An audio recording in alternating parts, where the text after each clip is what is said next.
Now faith is confidence in what we hope for and assurance about what we do not see. Hebrews 11:1. In the ancient land of Israel, where the fate of entire nations hung on the thread of faith, extraordinary events unfolded that still speak to us today of courage, redemption, and divine justice. In an era of corrupt kings and courageous prophets, of astonishing miracles and devastating trials, stories emerge that show us how faith can transform even the most desperate situations. And Elijah went up to the top of Carmel and threw himself down on the ground with his face between his knees. 1 Kings 18:42. On Mount Carmel, Elijah had just demonstrated the power of God by defeating the prophets of Baal in a spectacular showdown. But victory soon turned into mortal danger. Queen Jezebel, furious at the death of her false prophets, vowed revenge. "May the gods deal with me, be it ever so severely, if by this time tomorrow I don't make your life like one of theirs."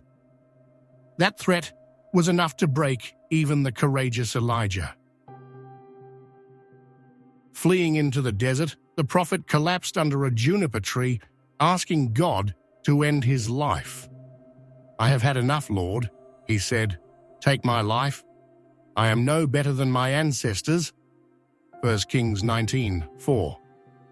In that moment of deep despair, when it seemed all was lost, God intervened in the most unexpected way. An angel gently woke him, offering him bread, baked over hot stones and fresh water.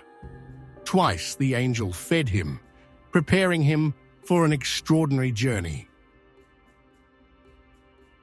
For 40 days and 40 nights, Elijah walked, sustained by that miraculous food, until he reached Mount Horeb, the mountain of God. There, in a cave, God spoke to him, but not in the way one might expect. Not in the rushing wind that shattered the rocks, not in the earthquake that shook the mountain, not in the devouring fire.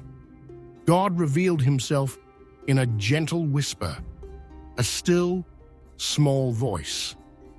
1 Kings 19:11-13. Elijah said to her, "Don't be afraid. Go in and do as you have said.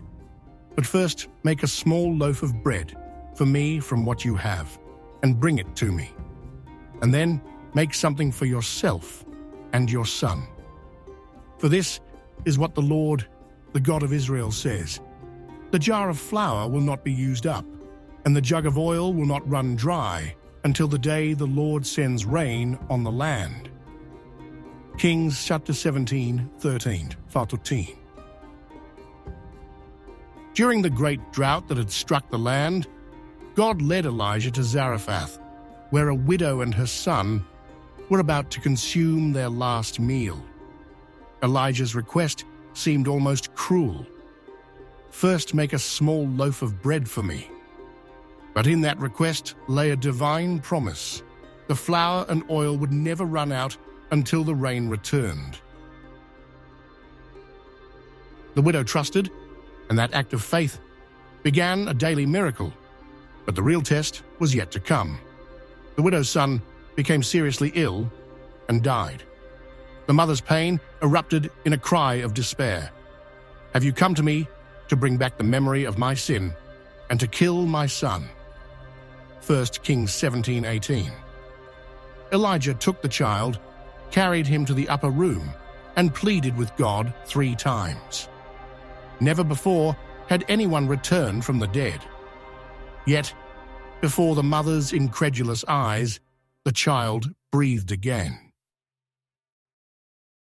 Then Jehu went to Jezreel.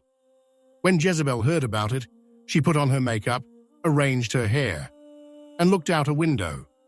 As Jehu entered the gate, she asked, "Have you come in peace, you Zimri, you murderer of your master?" He looked up toward the window and asked, Who is on my side? Who? 2 or 3 eunuchs looked down at him. Throw her down, Jehu said. So they threw her down, and some of her blood spattered on the wall, on the horses, and Jehu rode over her. Kings 99, 30-33. The story then shifts to the royal palace, where the wickedness of Queen Jezebel reached its peak. Not content with persecuting God's prophets, she orchestrated the murder of an innocent man, Naboth, simply because her husband Ahab desired his vineyard. Through false accusations and corrupt witnesses, Naboth was stoned to death. But divine justice was not slow to manifest itself.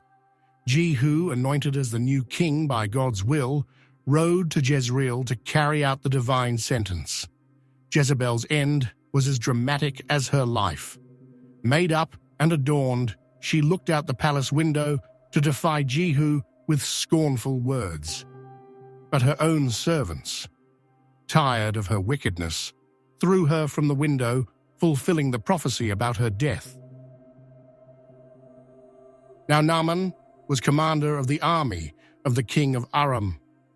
He was a great man in the sight of his master and highly regarded, because through him the Lord had given victory to Aram. He was a valiant soldier, but he had leprosy. Now a young girl from Israel had been taken captive from the land of Israel, and she served Naaman's wife. And she said to her mistress, "If only my master would see the prophet who is in Samaria, he would cure him of his leprosy." 2 Kings 5:1-4. In this tapestry of violence and vengeance, the story of a little Israelite servant girl shines like a star. Torn from her family during a Syrian raid, this child found herself serving in the house of Naaman, the commander of the enemy army. Naaman suffered from leprosy, a disease that made him an outcast despite his power. Instead of rejoicing in the suffering of her captor, the little servant girl showed extraordinary compassion. "If only my master would see the prophet who is in Samaria, he would cure him of his leprosy." Those words, spoken in faith, set in motion a chain of events that would change everything. The proud Naaman had to learn humility when Elisha, instead of receiving him with honors, sent him a simple message: "Go and wash yourself 7 times in the Jordan." His initial anger: "Are not Abana and Pharpar, the rivers of Damascus, better than all the waters of Israel?" turned into obedience thanks to the wise counsel of his servants. The result was not only physical healing, but a profound spiritual transformation. "Now I know that there is no God in all the world except in Israel." Kings 5:15. "For it is with your heart that you believe and are justified, and it is with your mouth that you profess your faith and are saved." Romans 10:10. These interwoven stories show us how faith works in mysterious and powerful ways. From Elijah's despair to the compassion of a slave girl, from divine justice on Jezebel to Naaman's transformation, we see how God works through ordinary people to accomplish extraordinary things. No matter how small or powerless we may feel, like the widow with her last handful of flour, or the young servant girl in a foreign land, no matter how defeated we may feel, like Elijah in the desert, faith can transform our weakness into strength, our fear into courage, and even our captivity into an opportunity to testify to the power of God.